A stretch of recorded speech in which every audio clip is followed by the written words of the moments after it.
आज आप सबके लिए लाई हूँ हिंदी का क्लास, जो कि जीडी यूपीपी में आपके लिए सहायक होगा। जीडी का फॉर्म अप्लाई हो चुका है। यूपीपी की वैकेंसी 40,000 आने वाली है।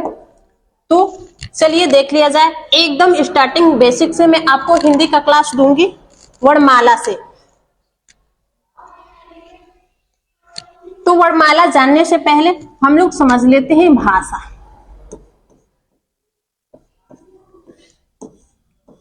तो भाषा क्या होता है? तो भाषा वह साधन होता है जिसके माध्यम से हम अपने विचारों को दूसरों में व्यक्त करते हैं। दूसरों में व्यक्त किया जाता है। यह एक साधन होता है जो विचारों को व्यक्त करने में हमारी सहायता प्रदान करता है। तो भाषा हमने देख लिया। भाषा भाष्य से मिलकर बना है। किससे मिलकर बना है? भाष्य। भाष्य एक संस्कृत वर्ड है। क्या है? संस्कृत वर्ड, जिसका अर्थ होता है बोलना। जिसका अर्थ क्या होता है? बोलना। जिसका अर्थ होता है बोलना। भाषा की सार्थक इकाई क्या है? भाषा की सार्थक इकाई हमारा है वाक्य। भाषा की सार्थक इकाई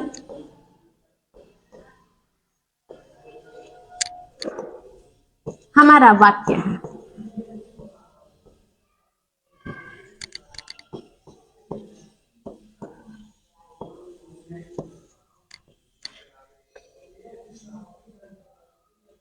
वाक्य से छोटी इकाई क्या है? इसके बाद हमारा आता है उपवाक्य। भाषा की सबसे बड़ी इकाई बोला जाए तो हमारा क्या होता है? वाक्य। या सार्थक इकाई हमारा क्या होता है? वाक्य। इसके नीचे जाए तो हमारा क्या होगा? उपवाक्य। क्या आता है? उपवाक्य। फिर इसके बाद इससे छोटा इकाई क्या होता है? तो पदबद्ध। पदबद्ध। अगर इससे नीचे जाए, पदबद्ध से नीचे, तो हमारा क्या आएगा? इसके बाद हमारा क्या आता है? पद, जिसको बोलते हैं हम शब्द। अगर इससे नीचे जाए तो हमारा क्या आता है? अक्षर।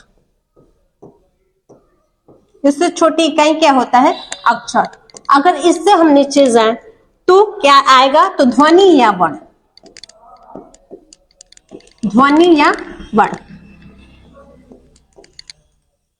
तो हमें क्या समझ आया यहाँ पर? भाषा की सबसे छोटी इकाई हमारी क्या होती है? ध्वनि या वर्ण। ध्वनि या वर्ण। ध्वनि वर्ण मिलकर अक्षर बनाते हैं। अक्षर मिलकर शब्द बनाते हैं, पद बनाते हैं। शब्द या पद मिलकर पदबद्ध बनाते हैं। पदबद्ध मिलकर उपवाक्य बनाते हैं। उपवाक्य मिलकर वाक्य बनाते हैं। तो सबसे बड़ी इकाई वाक्य हो गया हमारा, सबसे छोटी इकाई ध्वनि या वर्ण हो गया। तो आगे देख लिया जाए वर्णमाला।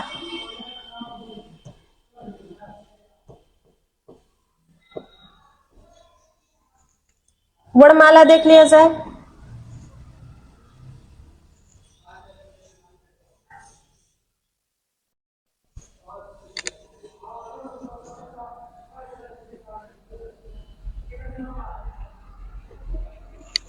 वर्णमाला किसे कहते हैं? तो वर्णमाला, वर्णों के व्यवस्थित क्रम को हम क्या कहते हैं? वर्णमाला। वर्णों के व्यवस्थित क्रम को क्या कहते हैं? वर्णमाला।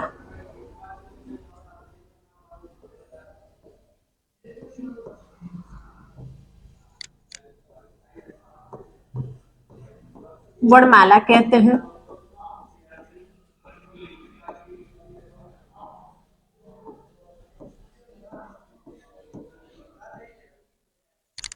यहाँ पे एक वर्ड आया है वर्ण। इसको जान लिया जाए, वर्ण किसे कहते हैं? वर्ण या अक्षर। वर्ण या अक्षर किसे कहते हैं? तो देखिए, देखने में तो ये लगता है कि दोनों ही सेम है। वर्ण या अक्षर दोनों क्या लगते हैं? सेम है। लेकिन इसमें थोड़ा सा डिफरेंस होता है। डिफरेंस क्या होता है? तो देख लिया जाए। वर्ण हमें,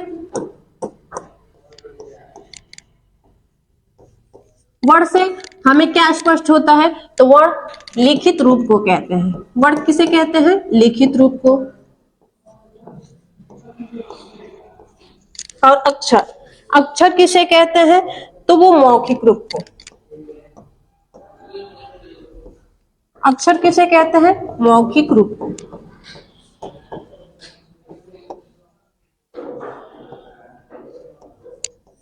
अक्षर किसे कहते हैं? मौखिक रूप से, मौखिक रूप को। तो देख लीजिए, जब हम किसी वर्ण को लिखकर व्यक्त करें, वर्ण को लिखकर व्यक्त करें, जैसे क, तो वो हमारा क्या हो जाएगा? वर्ण।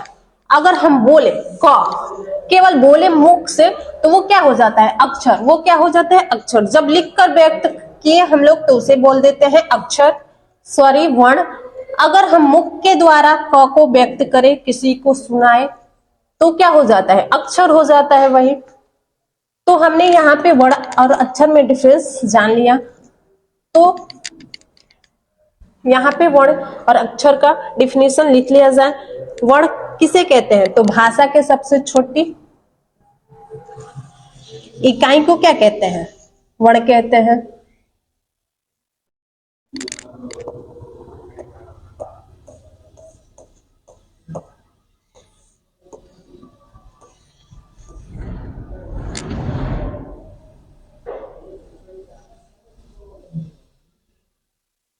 तो देख लीजिए, वर्ण किसे कहते हैं?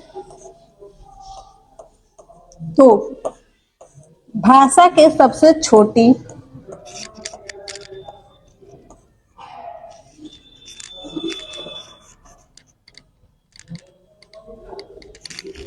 भाषा के सबसे छोटी लिखित रूप को, सबसे छोटी लिखित रूप को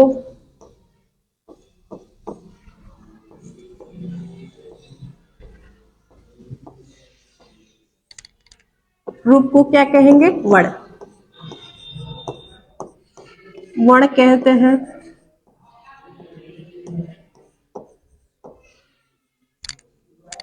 अगर हम बात करें अक्षर की,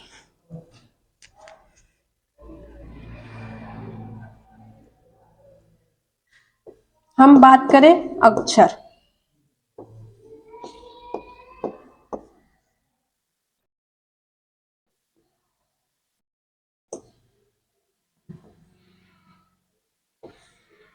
तो अक्षर हमारा क्या होता है?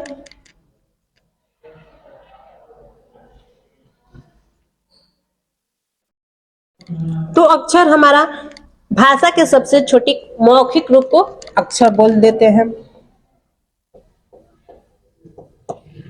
भाषा के सबसे छोटे मौखिक रूप को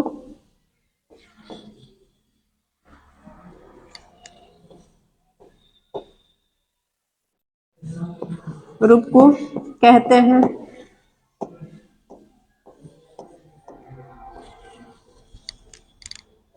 तो हमने ये देख लिया, वर्ण या अक्षर हमने समझ लिया। तो वर्णों के व्यवस्थित क्रम को ही क्या बोल देते हैं? वर्णमाला कह देते हैं। जैसे इसे व्यवस्थित किया गया है वर्ण को, जैसे अ के बाद आ को रखा गया है, उसके बाद छोटी को रखा गया है, व्यवस्थित करके रखा गया है। इसी रूप को क्या कह देते हैं? वर्णमाला। इसी व्यवस्थित क्रम को क्या बोल देते हैं? वर्णमाला बोल देते हैं। आगे देख लिया जाए, वर्णमाला कितने होते हैं? 52। बात की जाए वर्णमाला कितने होते हैं, तो कितने होते हैं? 52। वर्णमाला कितने होते हैं हमारे? 52 होते हैं। कौन कौन? तो और से लेकर ज्ञ तक टोटल कितने होते हैं? तो 49। और श और द्विगुण व्यंजन, ध के नीचे बिंदु और ड के नीचे बिंदु, ये तीन मिलकर टोटल हमारे कितने हो जाते हैं? 52, 52।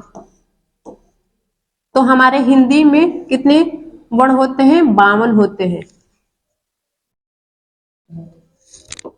बात कर लिया जाए वर्णमाला में कितने वर्ण होते हैं, वर्णमाला में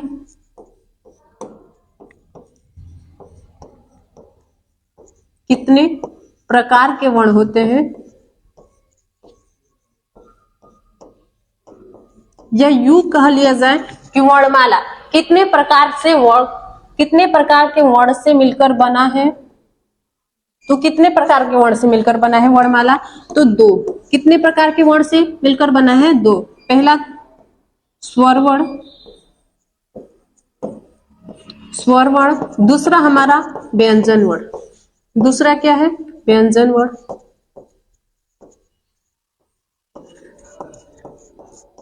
तो आइए हम लोग पढ़ते हैं स्वर वर्ण के बारे में, उसके बाद पढ़ेंगे व्यंजन वर्ण। इस वीडियो में या अगले वीडियो में व्यंजन वर्ण के बारे में पढ़ेंगे। तो स्वर वर्ण हमें पढ़ना है। अभी क्या पढ़ना है? स्वर वर्ण।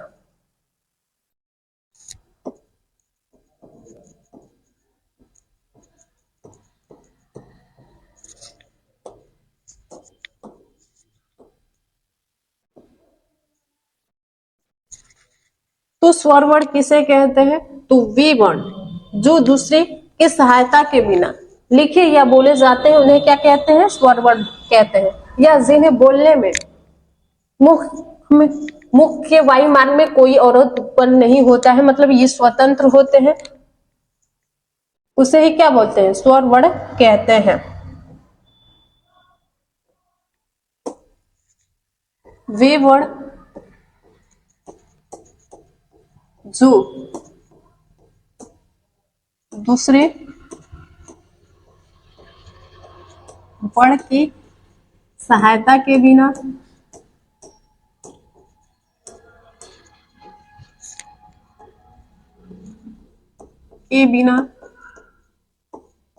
लिखे या बोले जाते हैं,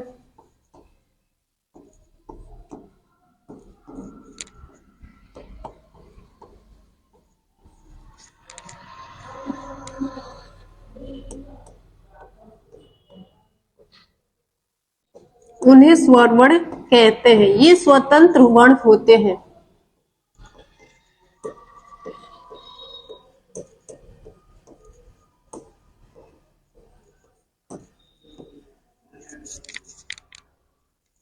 एग्जाम्पल ले लिया जाए स्वर का,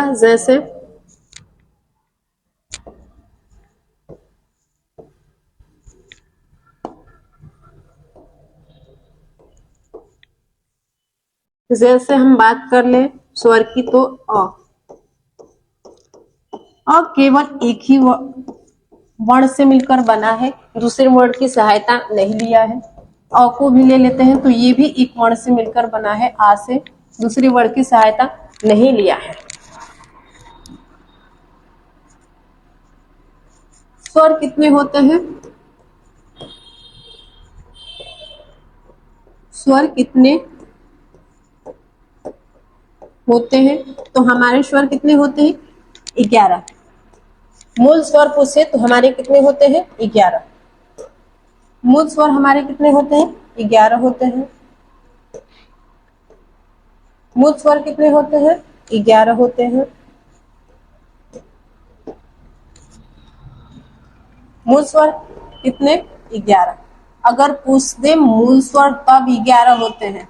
कंफ्यूजन यहाँ पे बहुत सारे लोग हो जाते हैं, कंफ्यूजन में पड़ जाते हैं। जब मूल स्वर पूछे तो कितने? 11। केवल स्वर पूछे तो वहां पे कितने होते हैं? 13। यूपीपी में ऐसे ही सभी लोग 11 मार के आए थे। क्या पूछा था? केवल स्वर पूछा था, वो मूल स्वर का प्रयोग नहीं किया था। पूछा था स्वर कितने होते हैं, तो स्वर 13 होते हैं। अगर बात कर ले कि मूल स्वर कितने होते हैं तो 11 होते हैं। तो इस बात पे ध्यान दीजिएगा आप। स्वर हमने देख लिया, उसके बाद अब चलते हैं स्वर के प्रकार के बारे में। मात्रा के आधार पर स्वर के प्रकार। मात्रा के आधार पर स्वर के प्रकार।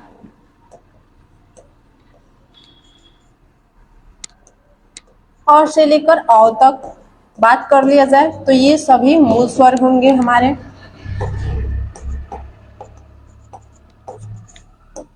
और से लेकर अह तक बात करें तो ये क्या होंगे, ये केवल स्वर कुल स्वर हो जाएंगे।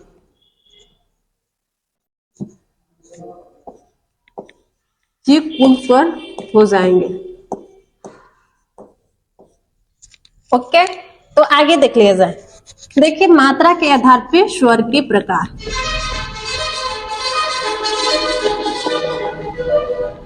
मात्रा के आधार पे स्वर के प्रकार। मात्रा के आधार पे स्वर कितने प्रकार के होते हैं? तो मात्रा के आधार पे स्वर 3 प्रकार के होते हैं। कौन कौन? तो पहला हमारा होता है ह्रस्व स्वर, दूसरा होता है हमारा दीर्घ स्वर,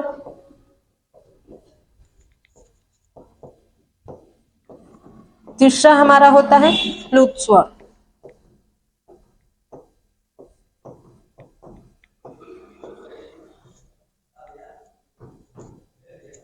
क्या होता है?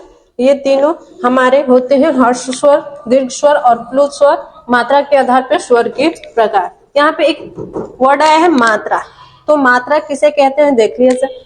तो किसी भी वर्ड को बोलने में जो समय लगता है,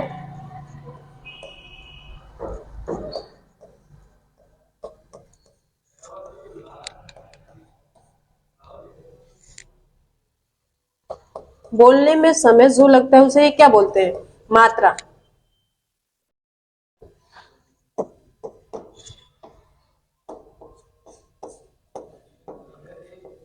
समय लगता है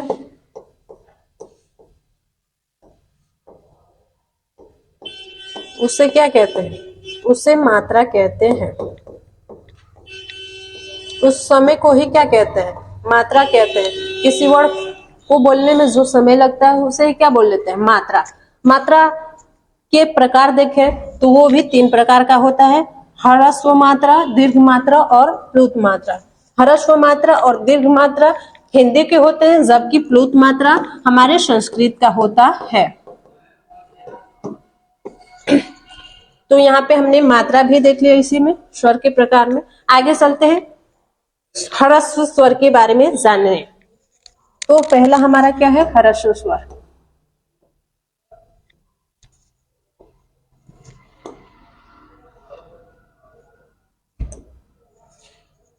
पहला क्या है हमारा? ह्रस्व स्वर।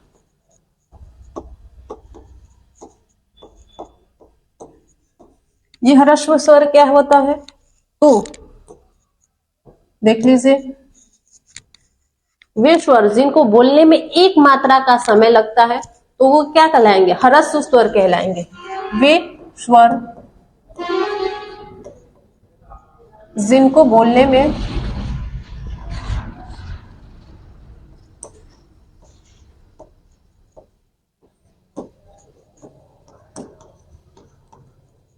एक मात्रा का समय लगता है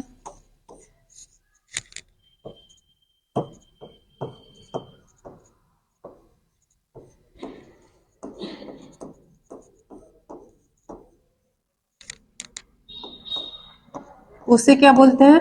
ह्रस्व स्वर बोलते हैं।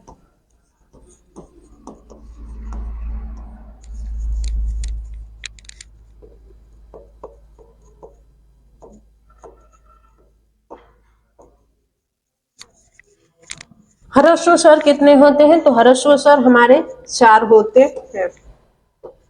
जैसे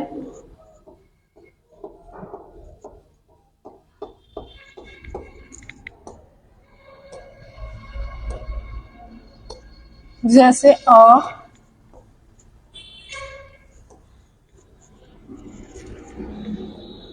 छोटी, छोटाऊ और ती।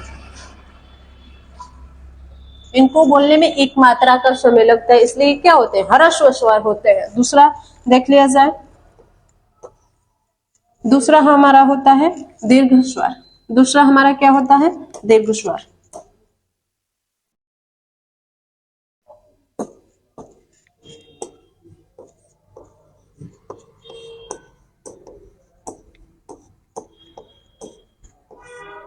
दीर्घ स्वर क्या होते हैं? तो वे स्वर जिनको बोलने में 2 मात्रा का समय लगता है उसे क्या बोलते हैं? दीर्घ स्वर बोलते हैं।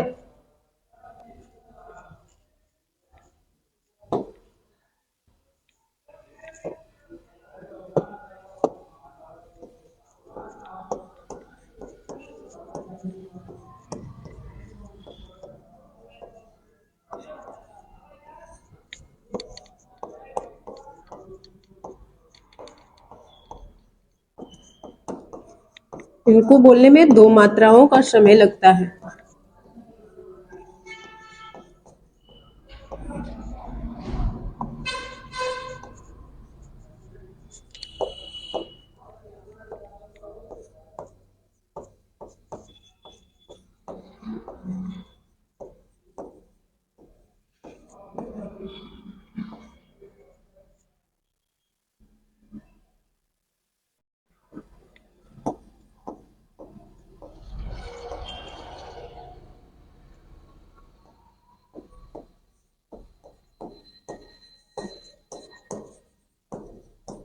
इसमें कौन कौन आते हैं, कितने?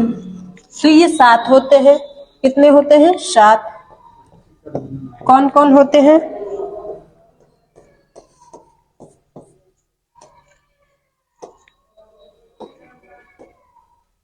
तो इसमें आते हैं आ, बड़ी ई, बड़ा ऊ, ए, आए, ओ और आओ। इसमें 7, इसमें 4, कितने हो गए? 11। और तीसरा हमारा होता है प्लुत स्वर। तीसरा क्या होता है? प्लुत स्वर। उसको भी देख लिया जाए।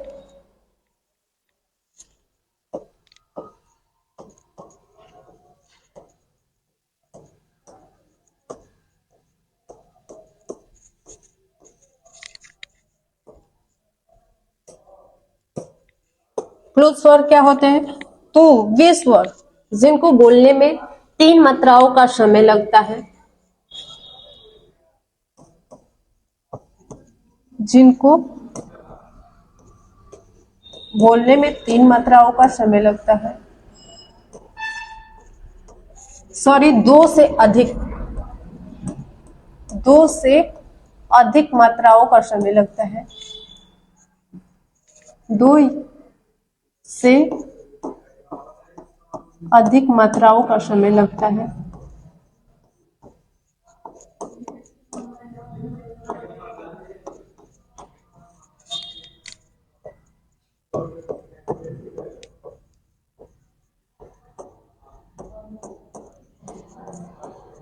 उन्हें क्या कहते हैं? प्लुत स्वर कहते हैं, जिनको बोलने में 2 से अधिक मात्राओं का समय लगता है।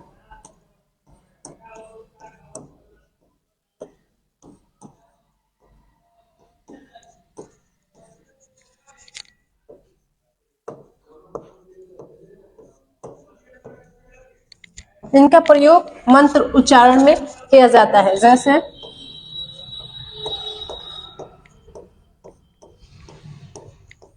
राम,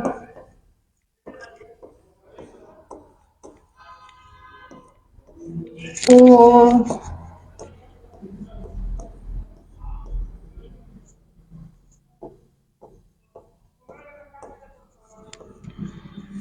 तो हमने तीनों स्वर देख लिया।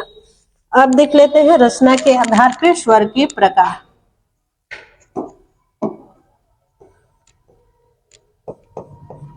अब देख लिया जाए रचना के आधार पर स्वर के प्रकार।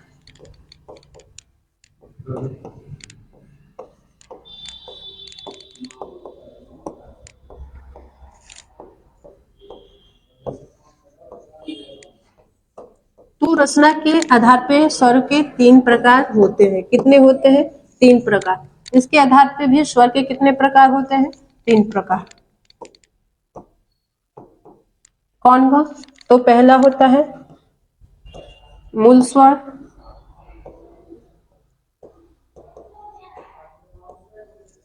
दूसरा होता है दीर्घ स्वर,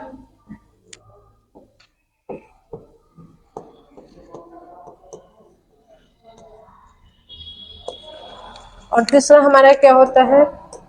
संयुक्त स्वर।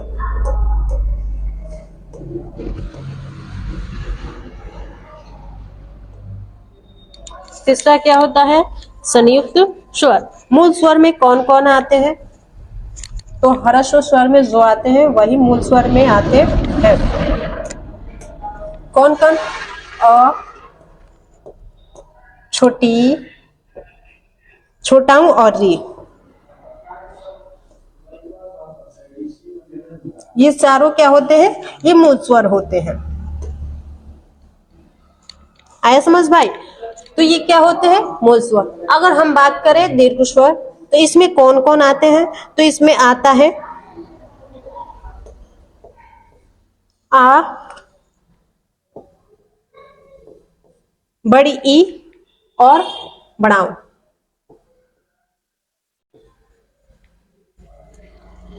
संयुक्त व्यंजन में देख लिया जाए,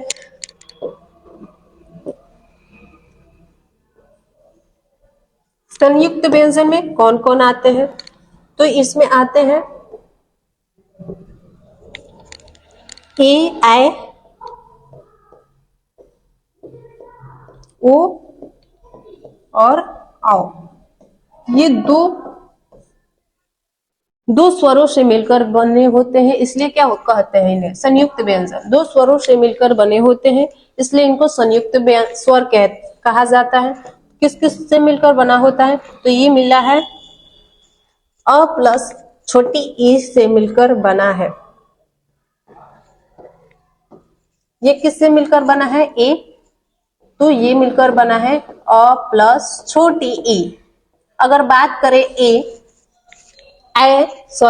की बात करें, तो ये मिलकर बना है हमारा अ प्लस बड़ी ई से। अगर ओ की बात कर लिया जाए, तो ये मिलकर बना है अ प्लस छोटा ऊ से। किससे मिलकर बना है? ओ। तो अ प्लस छोटा ऊ दो स्वरों से मिलकर बना है, इसलिए इनको संयुक्त स्वर कहते हैं। ये क्या है? तो ये ओ का वृद्धि रूप है। ओ का ही क्या है? वृद्धि रूप।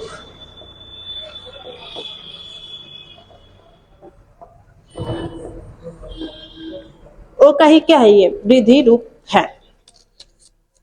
तो यहां तक हमने देख लिया। अब बात कर लिया जाए अंग और अ। सब तो देख लिया हमने अ तक, लेकिन अंग और अह की बात अभी तक नहीं हुई है। तो देख लिया जाए उसको भी, उसको क्यों छोड़ा जाए, उसको भी देख लिया जाए। तो देख लीजिए यहाँ पे अंग और अह, तो ये क्या होते हैं? तो ये अयोगवाह होते हैं। क्या होते हैं? अयोगवाह।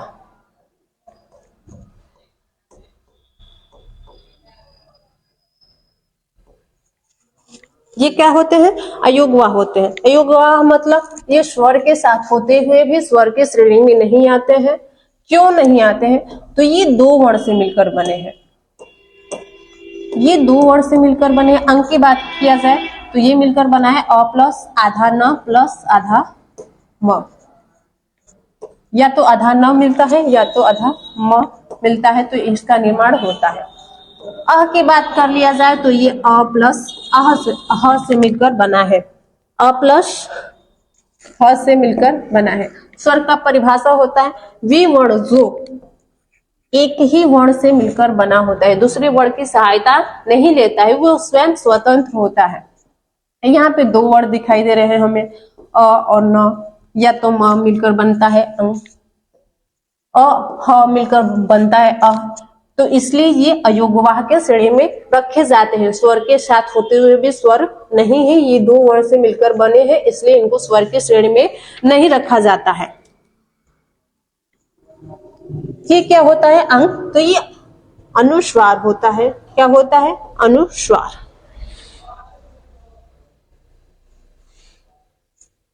ये क्या होता है? अनुस्वार होता है। अह क्या होता है? ये विसर्ग होता है। दोनों क्या होते हैं? अयोगवाह होते हैं। एक एक सिंगल की बात कर लिया जाए, तो अंग क्या है? अंग अनुस्वार है। अह क्या है? तो ये विसर्ग है। तो यहां तक ही मैं सेशन का अंत करती हूँ। आगे अगले वीडियो में व्यंजन आएगा। अगर मेरा वीडियो अच्छा लगा हो तो इसे लाइक करें, शेयर करें, कमेंट करें। मेरे वीडियो को भी आगे बढ़ाएं ताकि मैं मोटिवेट हो सकूं। जय हिंद, जय